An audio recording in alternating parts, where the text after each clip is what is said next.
What is going on, YouTube? PPS back here. It is the 25th of August, coming at you for our YouTube Play of the Day video this morning.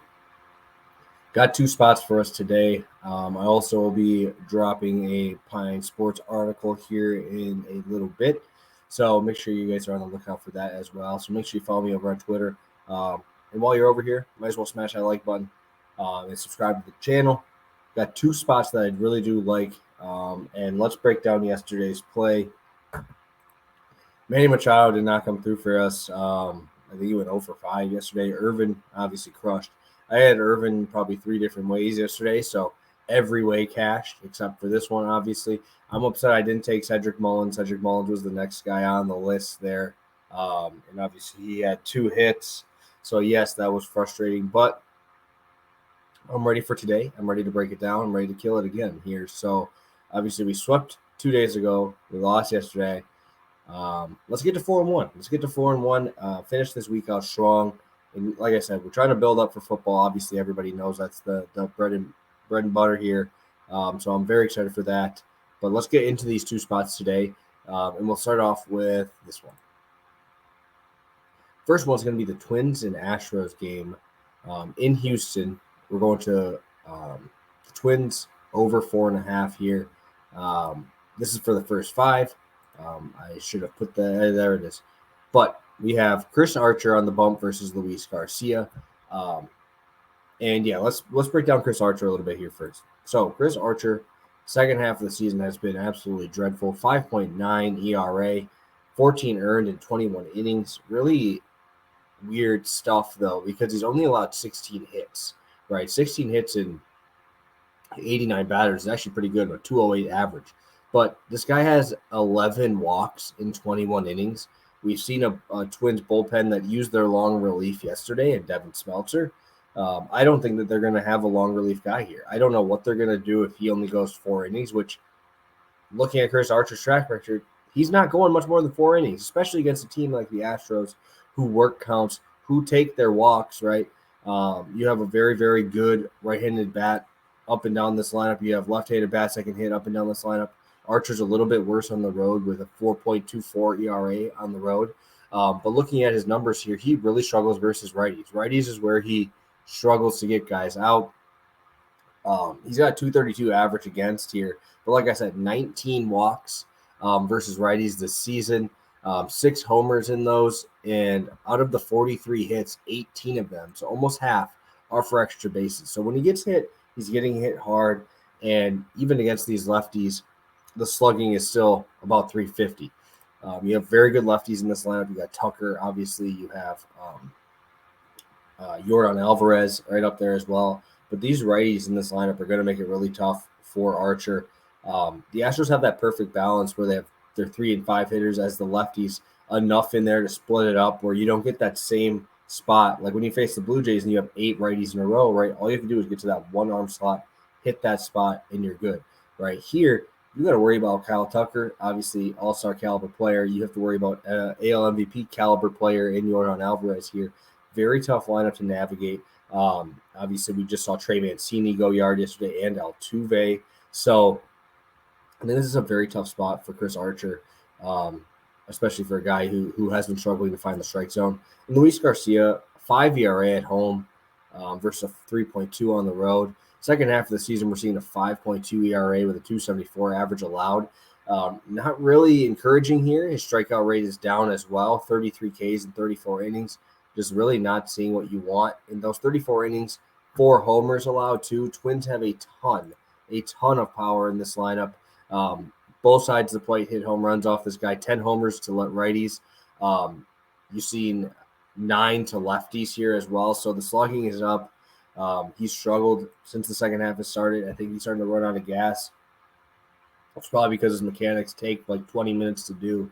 But I really like this over. I think that we see both sides at least have 1 home run apiece here.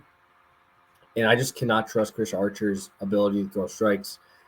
His inability to do it on the road this year. And it's a nice hitter's environment here in Houston Astros Park. So I love the spot. I think first 5 over 5 or over 4.5 is a great spot. Good look here for the Astros and Twins. All right, guys, smashing that like button. Hopefully, you guys are still here with me. Play number 2 is coming up, and that is going to be Kevin Gausman, 5 strikeouts with Jeff McNeil to record a hit. That's at minus 125. Gausman, 5Ks is about minus 400. Obviously, that's not what we want to take. But Jeff McNeil is around minus 220, which is really, really nice. I really like that spot. McNeil obviously has been fantastic this year. I believe he's top 3 in the NL in batting average here. So batting over 300, over 310 versus righties and lefties does not matter. He'll be facing a righty here in Feltner today. 322 average versus righties. Second half of the season, he's a 365 batting average. He's been absolutely fantastic. He's been moving around in the order quite a bit. He's been in that 5th or 6th hole, obviously hitting really wherever he's at in this lineup. Even if he's lower, it doesn't really scare me too much with his ability to hit both sides. I don't worry about a pinch hitter or anything like that. But Feltner kind of is right? 5.8 ERA, only a 19% K rate. So this is not a spot against the Mets team where you really want to have a low K rate. Obviously, DeGrom on that side kind of scares me that they won't score runs for him again. But Feltner, 6.2 ERA, 306 batting average allowed with a 5.14 slugging on the road this season. Yeah, there's really not much to like here, right? Second half, he's been a little bit better, but he's only got a 6.2 Ks per 9 in the second half, coming to about a 15% K rate here. You have a guy here, McNeil, who does not strike out either. Obviously, we are in New York today, so that obviously it would have been a little bit nicer if McNeil was in Coors, but I feel like if McNeil was in Coors, this line would be like minus 500. But yeah, I really like the ability for him to hit both sides of the plate. He's got over a 130 WRC plus on both sides, right, versus lefties and versus righties. At home too, he's got a 125 WRC plus. So pretty much everything that we want to see here, Jeff McNeil is taking care of it for us. But yeah, I don't think Feltner is a great pitcher. Obviously, the Rockies are in the spot where they need to bring up guys, right? They have to see what they have here. Because obviously they're not in contention here for playoffs here. But he's got a hit in 6 or 7 of his last 8. 3 of those games he has 3 hits in, multiple hits in 5 of those. So this guy's seeing the ball well. You're getting a great matchup. You have a terrible bullpen behind him. Sign me up. I love Jeff McNeil and Gausman. Gausman has just absolutely mowed down the Red Sox this season. I believe he's had one complete game in there. He had a game with 10 strikeouts.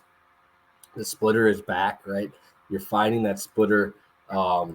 He's finding the ability to throw that splitter for a strike. Early on in the season, it was a very good wipeout pitch, but he wasn't able to put it in the zone to get people to be enticed, right? So that is actually very, very good to see for him and his ability to get a little bit deeper in games.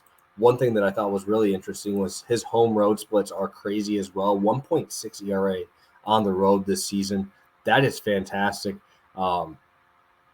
I was actually very surprised because Blue Jays Stadium is okay for hitting. But, I mean, in the AL East, you have to face the Yankees and Boston, which are 2 very, very hitter-friendly ballparks. On the road this season, though, 29% K rate. This guy's got wipeout stuff. He's got a 1.71 FIP on the road this season. That is unbelievable. 5 Ks should be right in there for him. He's obviously been fantastic this season. So sign me up for Kevin Gausman. Sign me up for Jeff McNeil to go along with the Twins' first 5 over 4.5. So thank you guys so much for tuning in. Remember, Pass the Prop early tomorrow, 7:30 Central Time, 8:30 Eastern. So hopefully you guys are here to join me again for another round of our YouTube Play of the Day, and then tomorrow for Pass the Prop. So thank you guys. Have a great rest of your day, and we'll talk to you guys tomorrow. Have a good one. Peace.